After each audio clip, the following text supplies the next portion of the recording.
Captain Jake Morrison walked across the bridge of the UES Harbinger.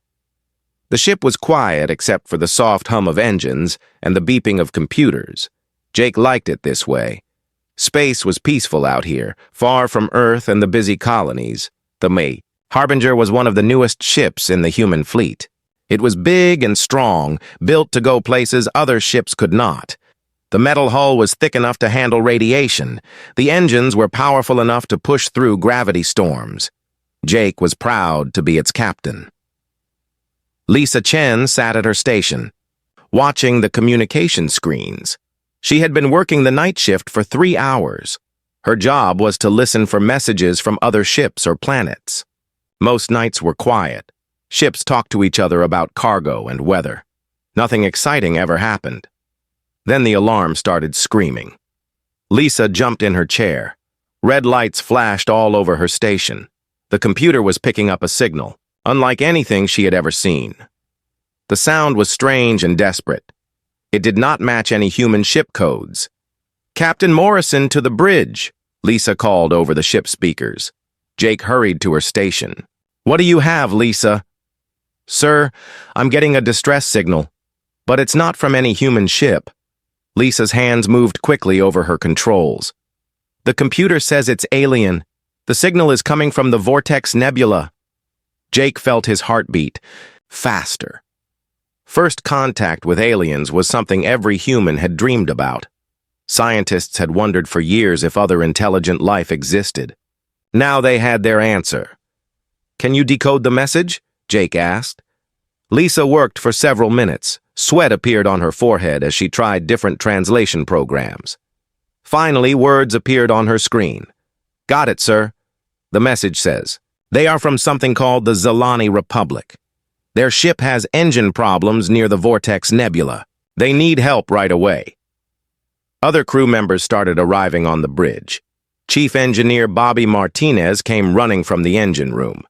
Navigation Officer Danny Rodriguez hurried from his post. First Officer Kelly Barnes walked over from her station. "Did someone say alien contact?" Bobby asked. His eyes were wide with excitement. Jake nodded. "Lisa, put the message on the main screen." The bridge speakers crackled to life. A voice spoke in a language that sounded like music mixed with wind chimes. The computer translated the words into English text on the screen. "This is Captain Thel Nara of the research vessel Morning Star. We have suffered total engine failure in the gravity fields near the Vortex Nebula. Our hull is breaking apart. We have maybe 8 hours before our ship is destroyed. We are sending this message to any ship that can hear us. Please help us." The bridge fell silent. Everyone stared at the message. These were real aliens asking for help. They were going to die if no one saved them. Danny looked at his star charts.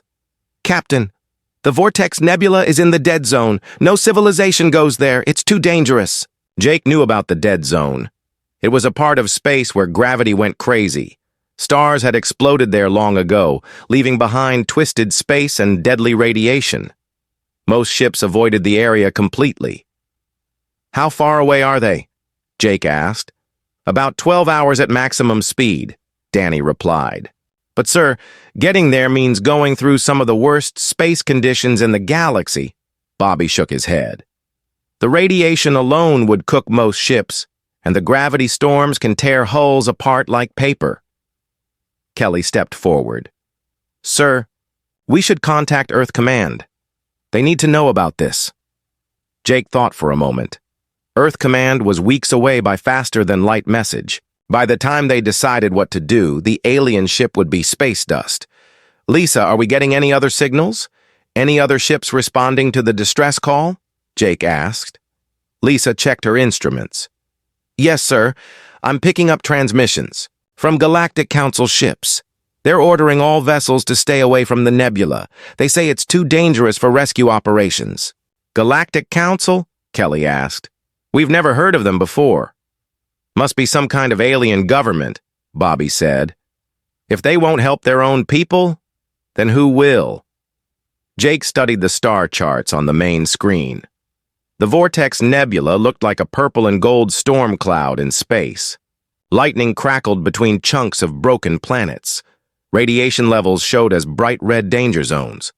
"Sir," Danny said quietly, "3 council ships have already tried to reach the alien vessel. All 3 were destroyed by the gravity storms. The news hit the bridge crew hard. If advanced alien ships could not survive the nebula, what chance did they have?" Lisa's station beeped again. Another message was coming through from the alien ship. This time the voice sounded weaker and more frightened. "This is Captain Thelnara again. Our hull breaches are getting worse. We have lost life support to half our ship. If anyone receives this message, please know that we tried our best. We were exploring new star systems to help our people find resources. We never meant to cause trouble. Tell our families we were thinking of them at the end." The message cut off into static. Jake felt anger building in his chest. These aliens were going to die because no one would help them. They were scientists and explorers, just like humans. They had families waiting for them to come home. "Bobby, what's the Harbinger's radiation rating?" Jake asked. "Sir, we're rated for solar flare exposure up to Class 9. Our hull can handle pretty much anything short of a direct hit from a gamma ray burst. And our gravity compensators?" "Military. Grade, sir. We've flown through black hole fields during training missions." Jake looked around at his crew. These were good people. They had joined the space service to explore and help others. The Harbinger was built tough because humans came from a tough world. Earth had volcanoes, hurricanes, earthquakes, and ice. Ages. Humans had learned to survive in places that would kill most other life forms. "Kelly, what do you think?" Jake asked his first officer. Kelly smiled. "Sir, we didn't come out here to play it safe. If those aliens need help, then we help them. That's what humans do." Bobby nodded. "The ship can handle it, Captain. She was built for this kind of mission." Danny pulled up a course plot. "I can get us there in 10 hours if we push the engines hard." Lisa looked up from her station. "Sir, the alien ship just sent another signal. They're down to 6 hours of life support." Jake made his decision. "All hands, prepare for emergency departure. We're going into the Vortex Nebula. Lisa, send a message back to the aliens. Tell them help is coming." "What should I tell them about our ship?" Lisa asked. Jake smiled grimly. "Tell them they called the right people. We're from Earth. We don't give up easy." 6 months after the crisis that almost started a galactic war, Captain Rachel Stone stood on the bridge of Terra's Wrath and marveled at how much had changed. Her ship no longer looked like it had when humans first built it. Alien technology had been added to every system, making it faster, stronger, and more capable than ever before. "Captain, the Vortani shield generators are working perfectly," said her new chief engineer, Commander Alex Turner.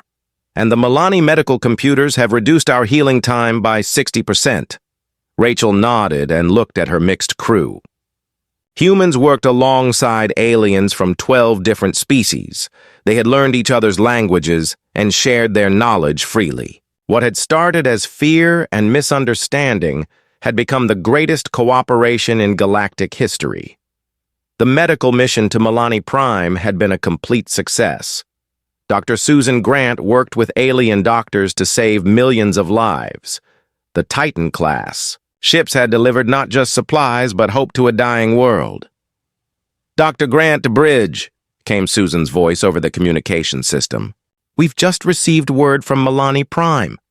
The plague has been completely eliminated. The last patient was cured this morning." Rachel smiled. "That's wonderful news, Doctor. How are the new medical centers working?" "Better than we ever hoped," Susan replied. "The combination of human technology and alien medical knowledge has created treatments we never thought possible.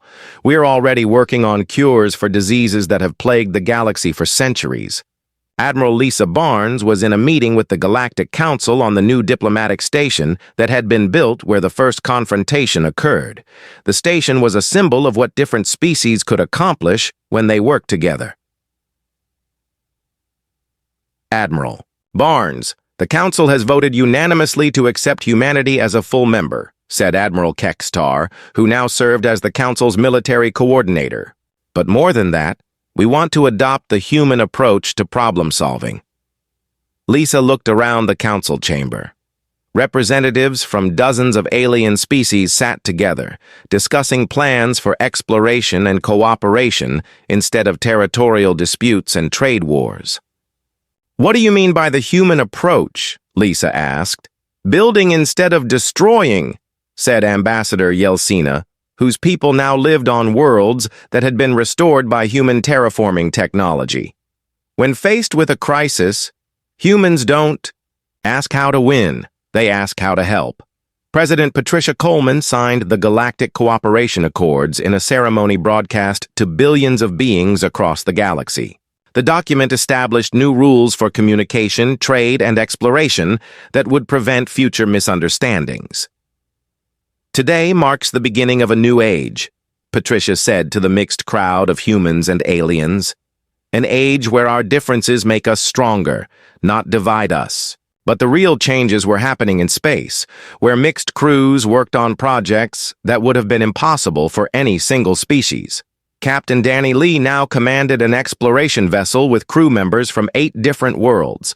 They were mapping unknown regions of the galaxy using technology that combined the best ideas from every species. "Captain, we're approaching the Andorian Nebula," said his navigation officer, a tall alien named Zeltar, whose species could see energy patterns invisible to human eyes. "The energy readings are unlike anything in our databases." "Take us in." "Slowly," Danny said. "Let's see what mysteries the universe has in store for us today." The ship moved carefully into the colorful nebula. Human sensors detected the basic structure, while alien equipment revealed hidden energy flows and possible life signs. Working together, they could explore places that neither species could have reached alone. The Kepler Syndicate extremists who had tried to start the war faced justice in galactic courts. Chancellor HFY and his conspirators were sentenced to rehabilitation programs designed to help them understand the value of cooperation over conflict. "I still think humans are dangerous," HFY said during his trial. "Their technology will change everything." "You're right," said the judge, a wise old alien from the peaceful, centered worlds. "Human technology will change everything. It will make life better for everyone in the galaxy."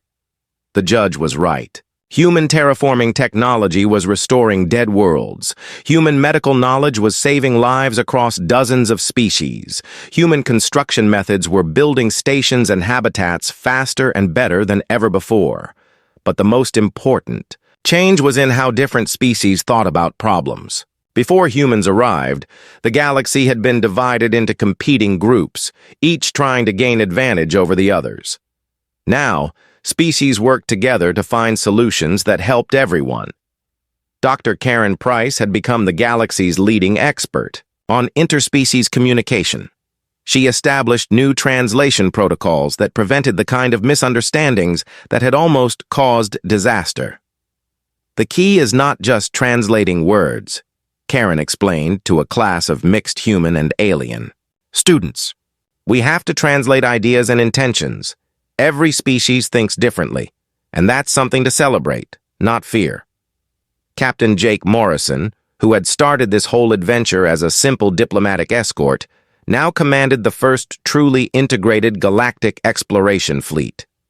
His ships carried crew members from 20 different species, all working toward the same goals. "Jake to all ships," he said over the fleet communication channel. "We've received reports of a distress signal from the Outer Rim. A colony ship has lost power near the Black Hole region." "This is Captain Velsara of the Vortani rescue ship Swift Strike," came a reply. "My ship has the best engines for reaching them quickly." "Captain Chen of the human ship New Frontier here," said another voice. "We have the most powerful towing equipment for pulling them to safety." "And this is Dr. Morthek of the Melanie medical vessel Healing Light," added a third captain. "We're ready to treat any injured survivors." Jake smiled as he listened to the voices of his fleet. Different species, different ships, but all united in the desire to help people in need. This was what the galaxy had become since that day when fear almost led to war. The rescue mission was a perfect example of the new galactic cooperation. Vortani ships reached the disabled colony vessel first. Human ships provided the power to tow it to safety. Milani doctors treated the survivors, and dozens of other species contributed supplies and support. As Jake watched human and alien children playing together in the newly constructed orbital habitats around Terra's Wrath, he thought about how much had changed. The massive ship that had once been seen as a threat was now home to families from across the galaxy. Captain Amy Stewart, who had made the crucial decision to build instead of fight during the crisis, now served as the commander of the Galactic Construction Corps. Her ships traveled throughout the galaxy, building new stations, restoring damaged worlds, and creating homes for species that had never had permanent settlements. "Ma'am, we've just completed the new research station in the Spiral Arm sector," reported her first officer, Commander Kelvon, whose species specialized in zero-gravity construction. "Excellent work," Amy replied. "How long until the science teams can move in?" "The human teams say they need 2 more days to set up their equipment. The Crystalline Collective wants another week to grow their research chambers. And the gas giant dwellers need special atmospheric processors that won't be ready for a month." "Then we wait for everyone," Amy said. "The best discoveries happen when different minds work together." The Titan-class ships still patrolled the galaxy, but now they carried mixed crews and peaceful purposes. Terra's Wrath had become a mobile city where humans and aliens lived and worked side by side. Hope's Dawn served as a traveling hospital, bringing medical care to remote worlds. Unity's Promise was an exploration vessel, pushing into unknown regions of space. The endless consequence of that first look at Terra's Wrath had indeed changed the galaxy forever. What began as fear and misunderstanding had become the foundation for the greatest age of peace and cooperation in galactic history. Admiral Lisa Barnes stood on the observation deck of the newest space station, watching ships from dozens of species, working together on a project to build artificial worlds for homeless populations. The sight filled her with pride and wonder. "Admiral, we're receiving reports from the outer galaxy," said her aide, a young human named Lieutenant Paul Anderson. "3 more species want to join the Galactic Cooperation Alliance." Lisa nodded. "Send them the standard welcome package. And prepare a Titan-class ship to help them with any construction projects they might need." The galaxy that had once been divided by fear and competition had become united by hope and cooperation. The human approach of building rather than destroying had spread to every corner of known space. And in the end, that was the true endless consequence of humanity's arrival among the stars. Not conquest or domination, but the simple idea that different species working together could accomplish more than any of them could achieve alone. The age of galactic cooperation had begun, and it would last for generations to come. The communication channels between the human and alien fleets buzzed with activity. For the first time in weeks, both sides were talking instead of preparing to fight. Admiral Lisa Barnes worked with Dr. Karen Price to set up new translation systems that would tell the truth instead of lies. "Test message 1, Dr. Price said into her microphone. "We are explorers seeking friendship." On Admiral Kextar's ship, the message came through clearly. "We are explorers seeking friendship." The same words with the same meaning. No changes, no lies. "It works," Kextar said with relief. "Send a reply. Tell them we want to understand what happened."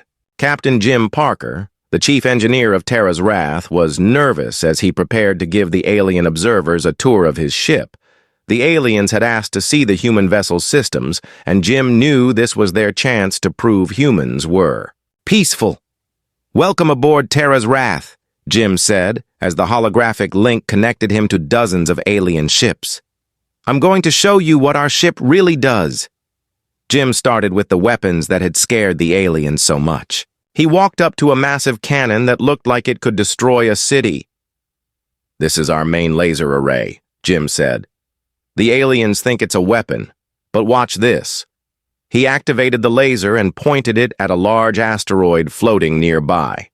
Instead of exploding, the asteroid began to break apart in a controlled way. Clean cuts separated valuable metals from worthless rock. "It's a mining laser," Jim explained. "We use it to gather materials for building projects. The laser is powerful, but it's designed to create, not destroy."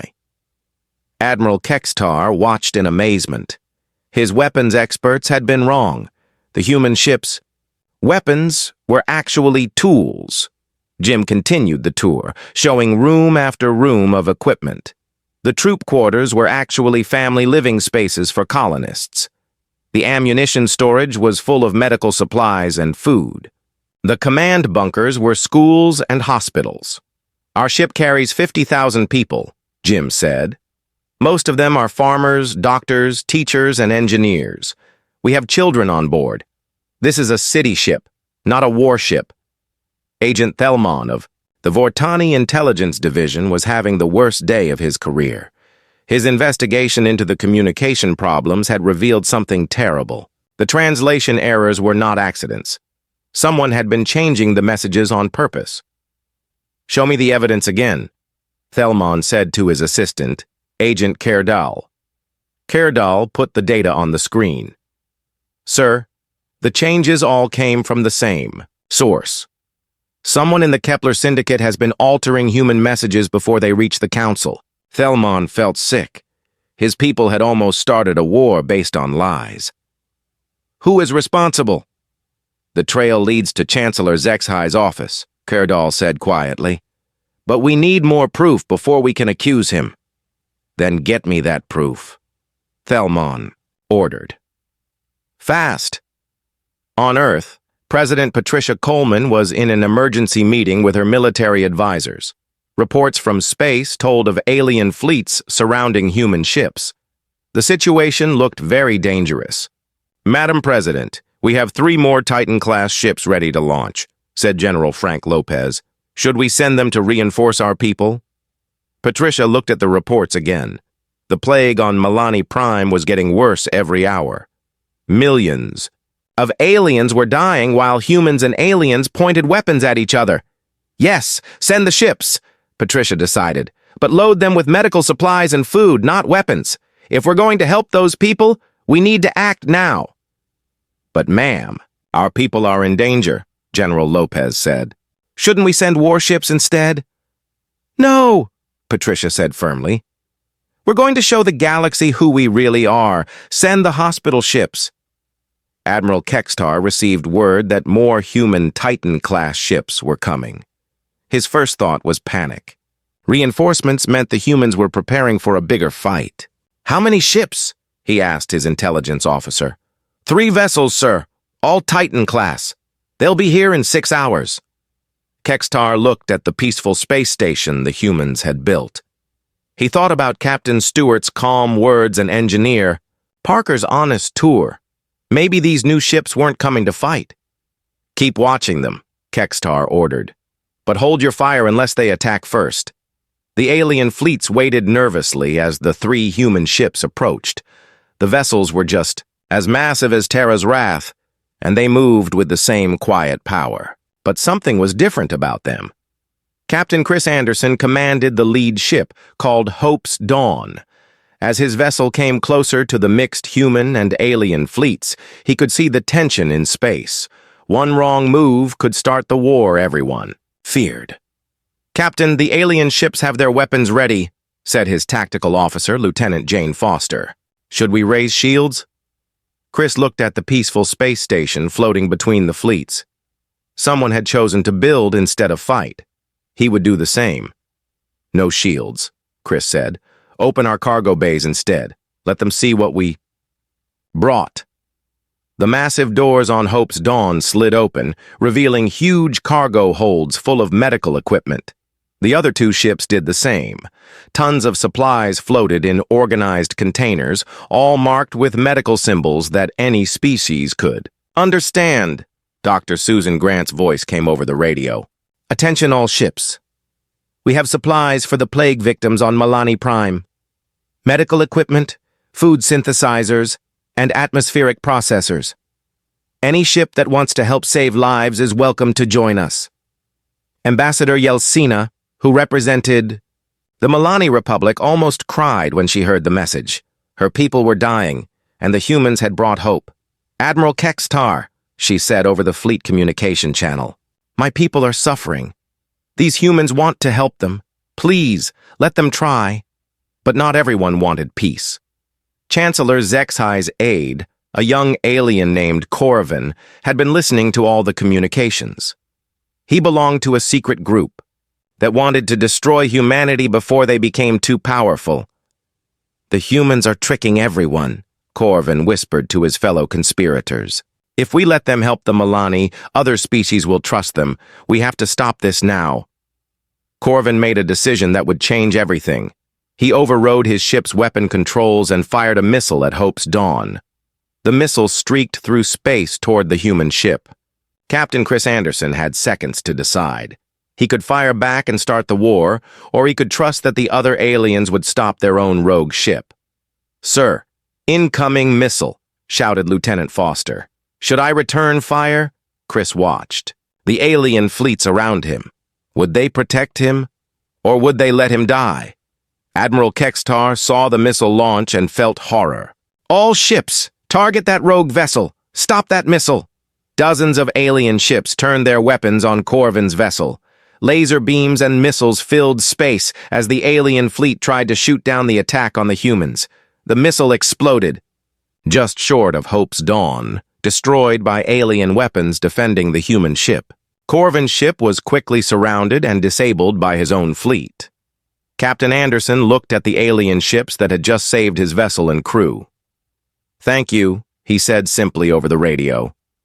We should be thanking you, Admiral Kextar replied. You could have fired back, but you trusted us to do the right thing. The moment when alien ships defended humans from other aliens marked the real beginning of trust between the species. The fleets that had come to fight were now working together to catch the criminals who had caused the crisis. Agent Thelmon finally had the proof he needed. Chancellor Zexai, you are under arrest for conspiracy to start an interstellar war. As Zexai was taken away, he shouted, You're making a mistake. The humans will destroy us all. But no one was listening to him anymore. The truth was finally coming out, and the galaxy was ready to learn who humans really were. 3 weeks had passed since the first meeting between humans and aliens.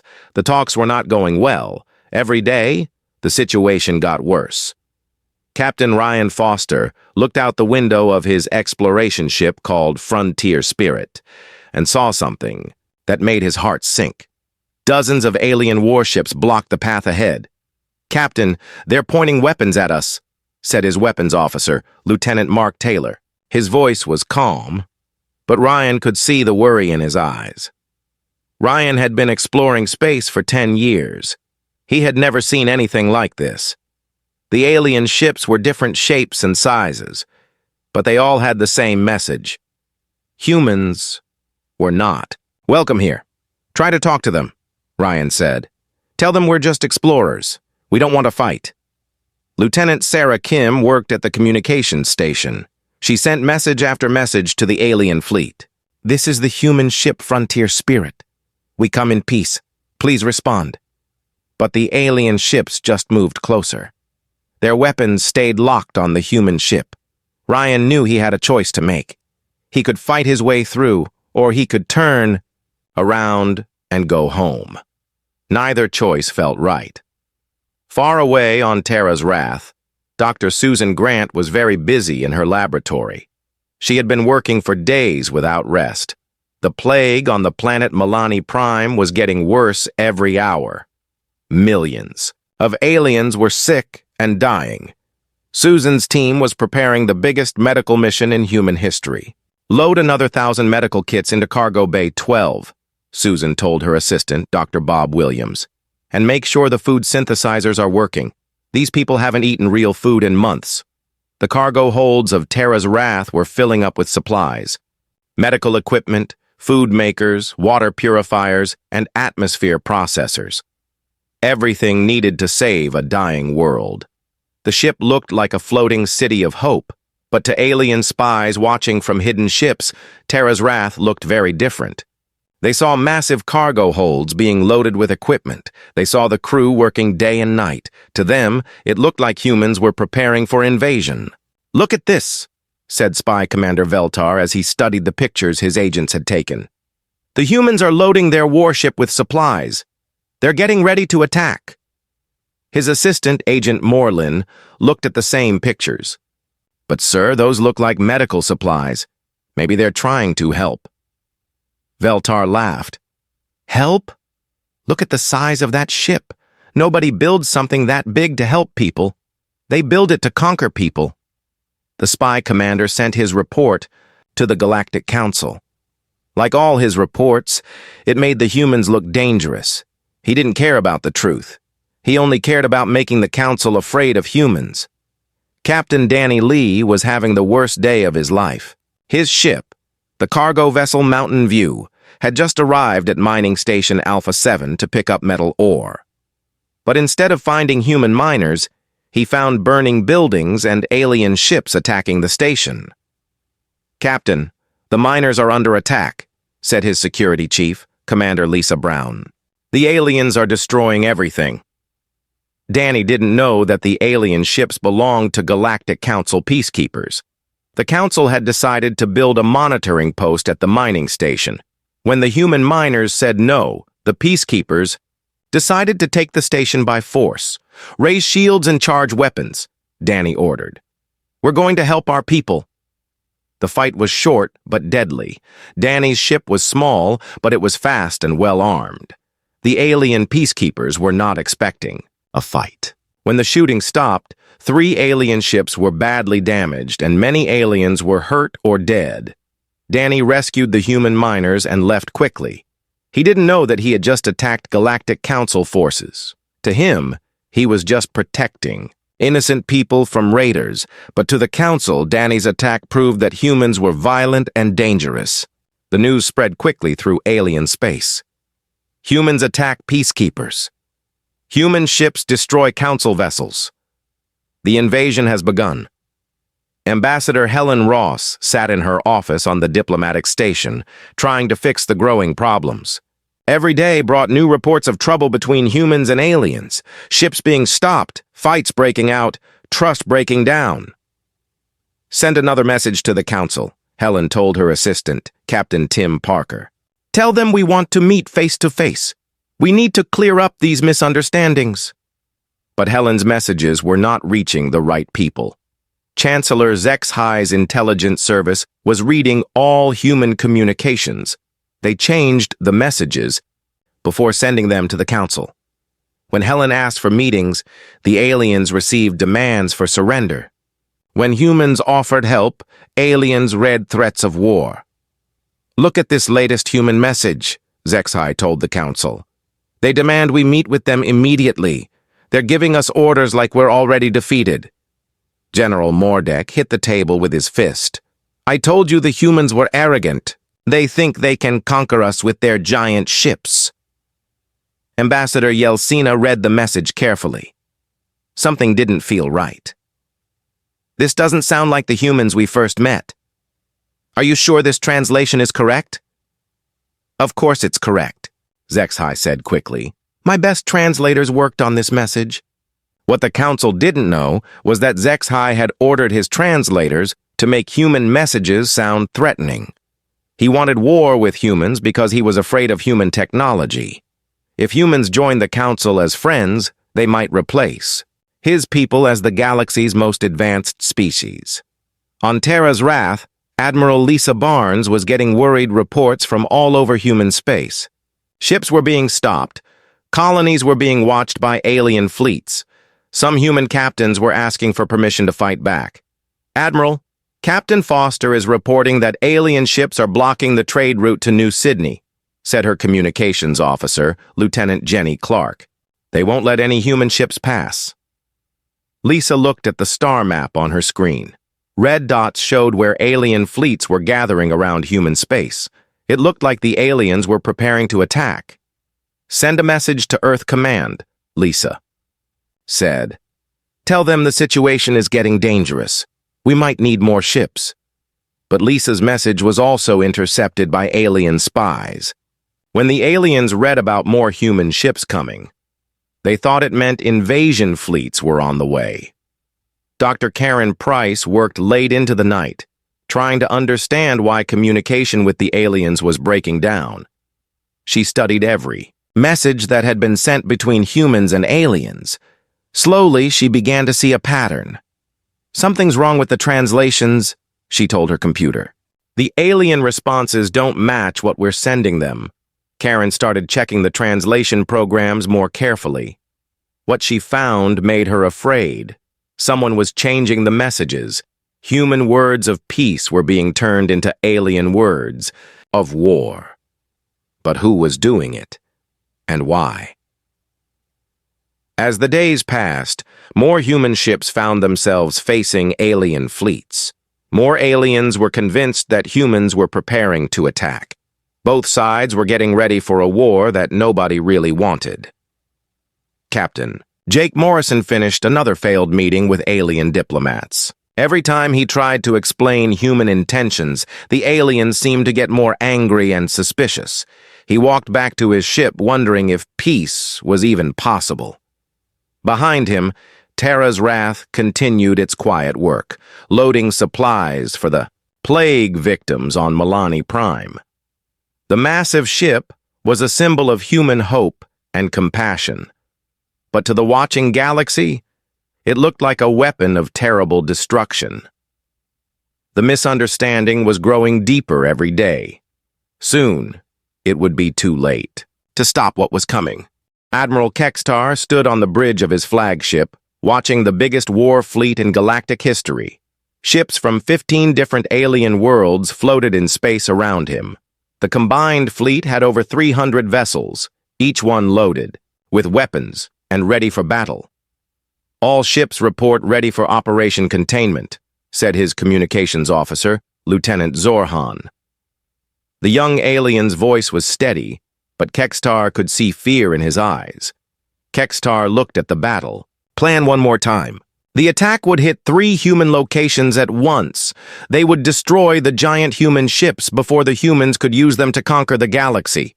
It was supposed to be quick and clean. Begin the advance, Kextar ordered. All ships, move. To attack positions, 300 alien warships started moving toward human space. The largest military operation in galactic history had begun. Captain Bobby Clark was having a normal day on Terra's Wrath when everything changed. He was running training exercises with his crew, testing the ship's systems to make sure everything worked properly. The massive ship moved slowly through space, its engines humming quietly. "Captain, sensors are picking up a large fleet approaching," said his sensor operator, Ensign Gary White. The young man's face went pale as he read the numbers. "Sir, there are hundreds of ships out there." Bobby rushed to the sensor station and looked at the screen. Red dots filled the display, each one representing an alien warship. They were all moving toward Terra's Wrath with weapons ready. "Try to contact them," Bobby said to his communications officer, Lieutenant Nancy Webb. "Find out what they want." Nancy sent message after message to the approaching fleet. "This is the human ship Terra's Wrath. Please identify yourselves. We are conducting peaceful exercises." But the alien ships didn't answer. They just kept coming closer, their weapons pointed at the human ship. Bobby had trained for this moment his whole life, but he never thought it would really happen. He had to choose between attacking first or waiting to see what the aliens would do. If he attacked, he might start a war. If he waited, his crew might die. Dr. Karen Price was still working in her small office on New Horizon when she made the discovery that would change everything. She had been studying alien communications for days, trying to understand why the talks were failing. Finally, she found the answer. "Oh no," she whispered as she looked at her computer screen. "This is terrible." Karen had found proof that someone was changing the messages between humans and aliens. Every time humans said exploration, the aliens received invasion. When humans offered help, aliens heard conquest. Someone was deliberately trying to start a war. Karen ran to find Ambassador Helen Ross. She burst into Helen's office without knocking, waving her datapad in the air. "Ambassador, you have to see this," Karen said, breathing hard. "Someone is sabotaging our communications. The aliens aren't getting our real messages." Helen looked at the evidence and felt sick. "Who's doing this, and why?" "I don't know yet," Karen said, "but we have to stop it before it's too late." Captain Amy Stewart was in her ready room when the alarms started ringing throughout Terra's wrath. She ran to the bridge and saw Bobby Clark's worried face on the main screen. "Amy, we have a problem," Bobby said. "A huge alien fleet is approaching our position. They're not responding to our communications." Amy looked at her own sensors. She could see the alien ship spreading out to surround both human vessels. There were too many of them to fight, but there might be another way. "Bobby, I have an idea," Amy said. "Instead of powering weapons, let's show them what our ships really do." "What do you mean?" Bobby asked. Amy smiled. "Trust me. Power down your weapons and follow my lead." On her bridge, Amy turned to her engineering officer, Commander Rick Davis. "Rick, I want you to deploy the construction arrays. All of them." Rick looked confused. "Captain, we're about to be attacked. This isn't the time to build something." "That's exactly why this is the time," Amy said. "Deploy the arrays and start building a space station. I want the aliens to see what Terra's wrath really does."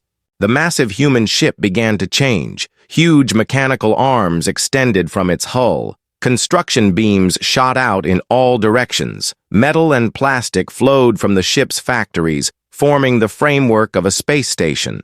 Admiral Kextar watched, in shock as the human ship transformed before his eyes. "What are they doing?" he asked his science officer. "Sir, they're building something," the science officer replied. "It looks like a space station.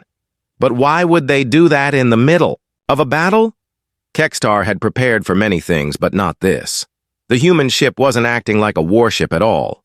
It was acting like a construction vessel. Captain Danny Lee arrived with 2 other human ships just as the space station started taking shape.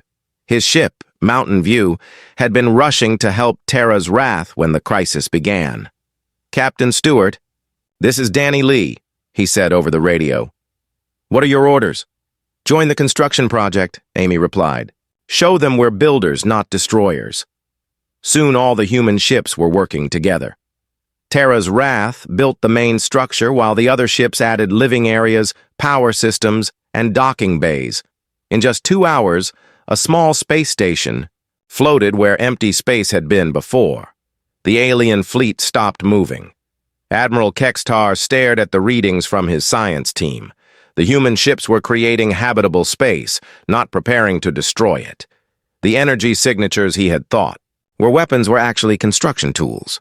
"Sir, I'm reading life support systems, medical facilities, and civilian quarters," his science officer reported. "This station could house thousands of people."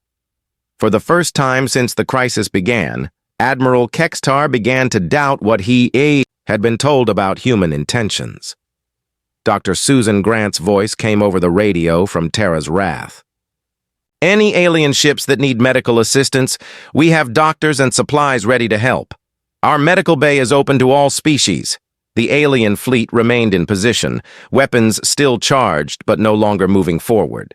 Some of the alien captains started talking to each other on private channels. "Maybe we were wrong about them," said Captain Heldar of the Milani forces. "Look what they built," added Commander Tixon from a Vortani ship. "That's not a military station. It's a home." Ambassador Helen Ross and Dr. Karen Price worked frantically to establish direct communication with the alien fleet. They bypassed all the normal translation systems and sent a simple message in basic mathematical language that any species could understand. The message was simple. "We want peace. Please talk." Admiral Kextar received the message and felt something he hadn't felt in weeks. Hope. Maybe there was a way to solve this without bloodshed. Open a channel to the human ships, he ordered. I want to talk to their commanders. Captain, Amy Stewart appeared on the alien admiral's screen. She looked calm and confident, not like someone preparing for war. Admiral Kextar, I'm Captain Stewart of Terra's Wrath. Thank you for agreeing to talk. Captain Stewart, my fleet was told that your ships were weapons of war, but what I see suggests otherwise. Can you explain? Amy nodded. Our ships are designed to build new worlds and help people in need. We came to your galaxy hoping to make friends and share what we've learned. I think someone has been lying to both of us. Kextar looked at the space station his fleet had just watched the humans build. It was beautiful and peaceful, designed for life rather than death. I think you may be right, Captain, he said. Perhaps it's time we learned the truth. The two fleets faced each other in space, weapons still ready but no longer eager for battle. The moment that could have started the largest war in galactic history had become the beginning of understanding. But somewhere in the darkness, the people who had caused this crisis were planning their next move. The truth was coming out, and they would do anything to stop it.